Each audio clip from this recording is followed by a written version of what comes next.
Ketika Tama menerima telepon dari Surabaya Diesel, dia menebak dengan kasar keseluruhan cerita.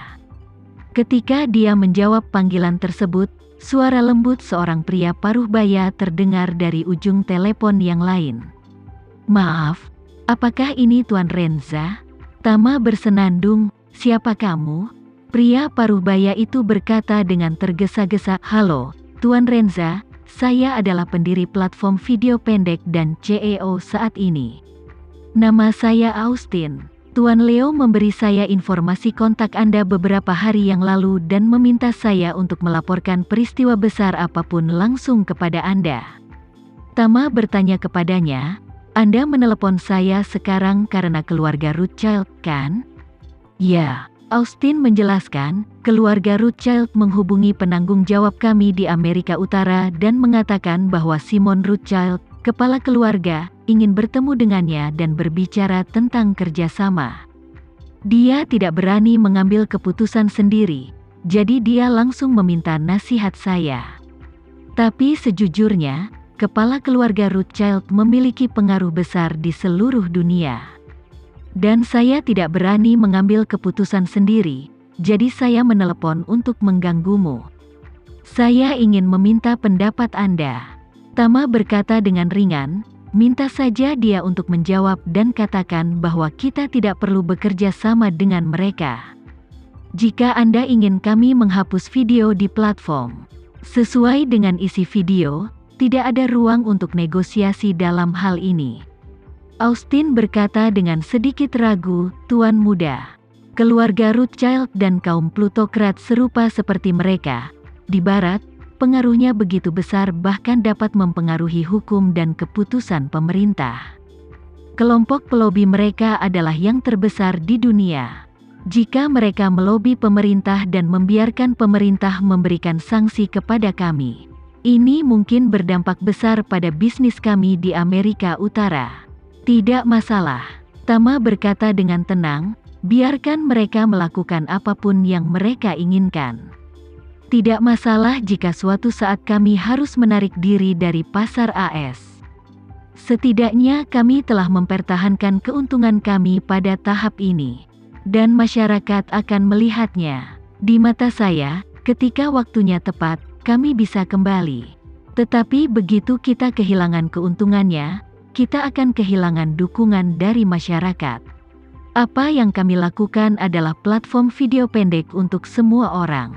Jika kami kehilangan dukungan masyarakat, bahkan jika pemerintah daerah tidak menargetkan kami juga akan kehilangan landasan untuk pembangunan."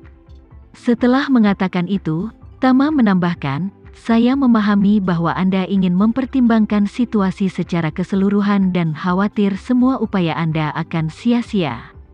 Tetapi harus diingat jika suatu saat kita dibutuhkan oleh rakyat ketika dihadapkan pada soal pilihan ganda antara rakyat dan pemerintah.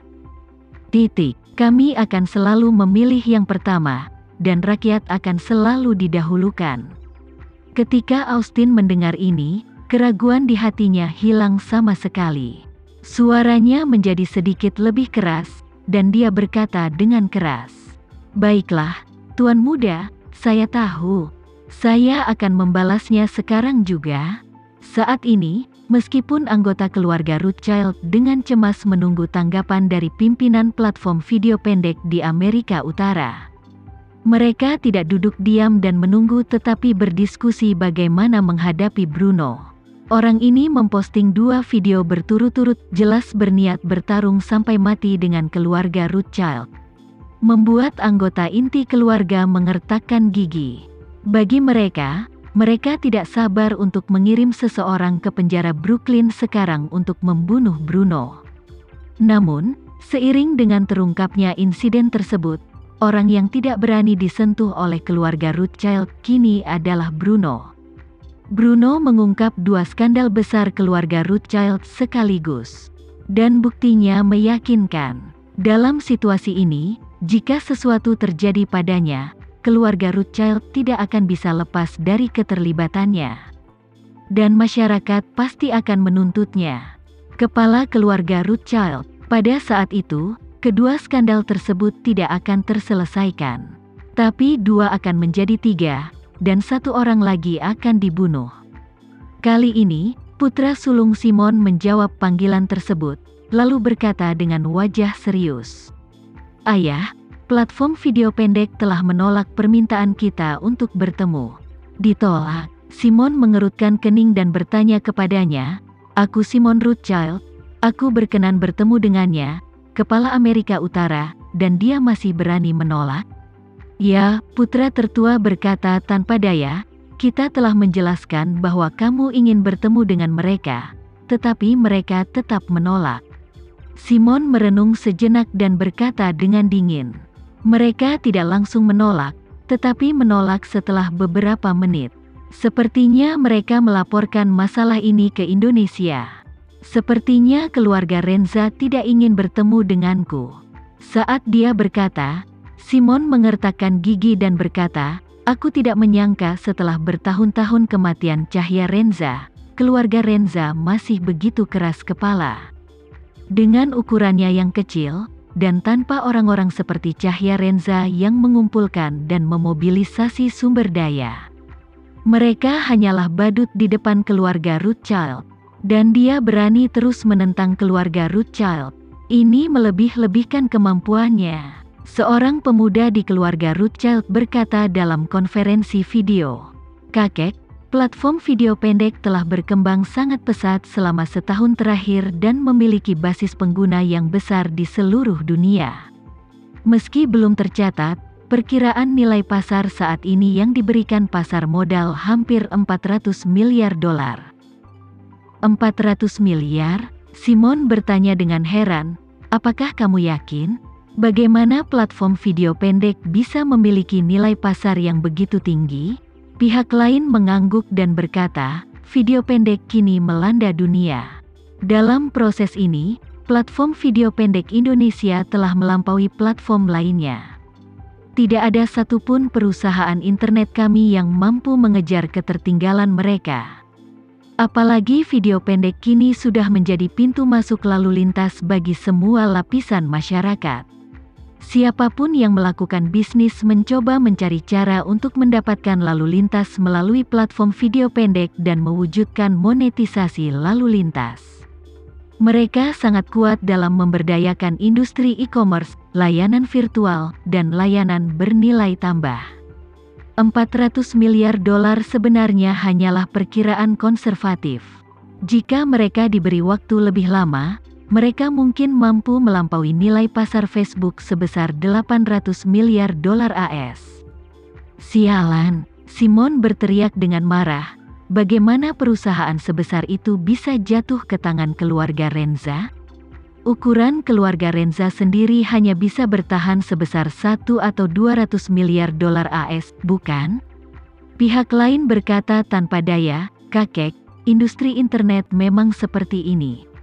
Selama kamu berdiri di garis depan, kau bisa naik ke langit dalam semalam. Simon hanya bisa mendecakkan bibirnya dan mengutuk. Sialan, keluarga Renza benar-benar menemukan harta karun.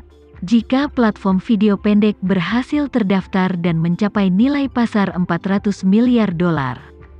Bukankah keluarga Renza akan langsung menjadi keluarga pertama di Indonesia? Ya, pihak lain mengangguk ringan, ini adalah kesimpulan yang sudah pasti. Simon berkata dengan getir, tampaknya sebuah keluarga bisa bangkit tidak ditentukan oleh 1 atau 2 talenta yang luar biasa. Cahya Renza sangat kuat, tapi dia gagal membawa keluarga Renza ke posisi nomor 1 di Indonesia.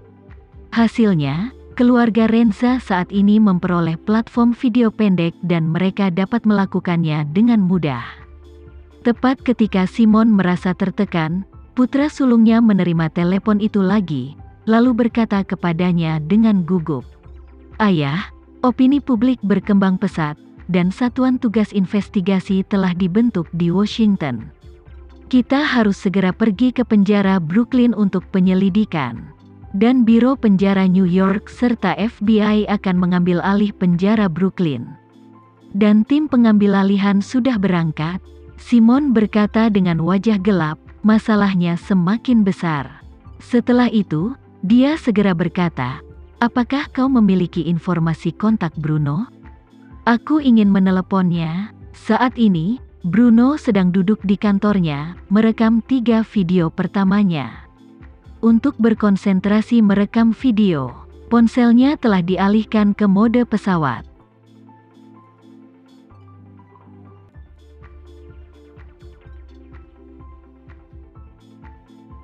Sekian dulu ya video kali ini, kita lanjutkan lagi videonya di lain waktu.